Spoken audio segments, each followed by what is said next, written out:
Welcome to Grand Prairie Update. I'm Terry Briggs. And I'm Don Johnson. Here's what's happening in your city. Happy Halloween! Halloween means a festival atmosphere in downtown Grand Prairie, as Market Square and the city's Parks, Arts, and Recreation Department hosted the popular Street and Treat Party. Once again, hundreds of families made sure to make it a part of their All Hallows Eve tour. It's the place to be to see every costume imaginable. Not to mention live entertainment, games, face painting, and of course, whether you're giving or receiving, lots of treats. Thank you. You're welcome. Yeah, this is our third year of being out here, and it just gets bigger and bigger each time. We've had to expand on our candy run, and we're still about out and only been here a couple hours, and it's crazy. It's fantastic. This is the 8th straight year the city has hosted its Street and Treat Party downtown. Grand Prairie is losing one of its most unusual firefighters, Taylor the arson dog. Taylor is leaving active duty after being diagnosed with cancer of the nose. All right, this is it. Congratulations, good job. On Monday, she was honored with a traditional retirement meal of steak and green beans. The 55-pound Labrador Retriever is the city's first canine fire recruit, trained to sniff out accelerants that can be used to start a fire. Unfortunately, the cancer has caused permanent damage, leaving Taylor unable to do her job. And she has been deployed on over 50 fires, and her handler and Taylor have been out on different trips, different training. Kevin, I know you have tremendous amount of hours put into this. Yeah, that's a lot. And then unfortunately, we all know that she had cancer. We don't know if she got it during her tour or if we got her with cancer. We just don't know. And so today is the day we are sadly having to retire her. Taylor will continue working for the fire department doing public education, and she'll remain with her handler as their relationship moves in a new direction. You really get in tune with the dog, working with the dog as much as we work with them with the ADC program, feed them by hand because they don't eat unless we're training.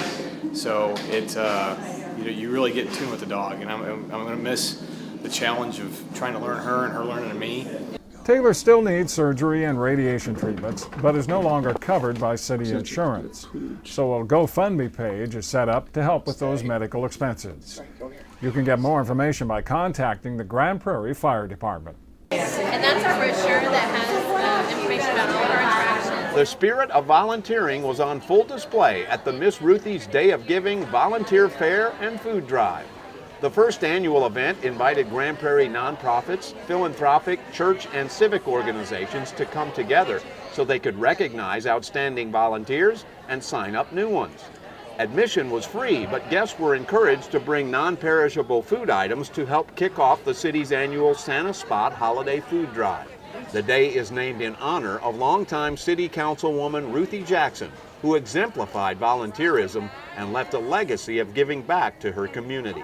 I don't think the city realizes the value of a volunteer to an organization and volunteers. They can do so much and bring so much to the quality of life within our community, and it is exciting. Actually, I had the facts and figures from our new volunteer coordinator that we had just within the city departments over 53,000 volunteer hours. And not only that, that boils down and equals out to $1.3 million. If you took all of the nonprofits that are represented today and multiplied that, just think the amount would be staggering, and the effects would be even greater on the people that were recipients of the good things that they did. 29 different organizations were on hand for the first-time event. Early voting locations for the November 8th election are now open in Grand Prairie. In addition to the presidential, state, and local races, the ballot includes a referendum about the 172-acre Central Park. The city wants to sell 24 acres of the park along the frontage road of State Highway 161. According to the city, selling the land will create more opportunity for retail, restaurant, and hotel development.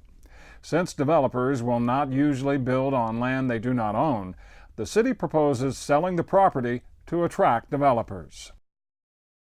State law requires voters approve the sale, so that's why the issue is on the ballot. If it's approved, funds from the sale will be used for park improvements. If it's denied, the land won't be sold, but the city can continue pursuing development at the site. You'll find more information about the land sale and details about where and when to vote by going to the city's website at gptx.org. Construction is starting on a new retail destination in Grand Prairie at State Highway 161 and Mayfield Road.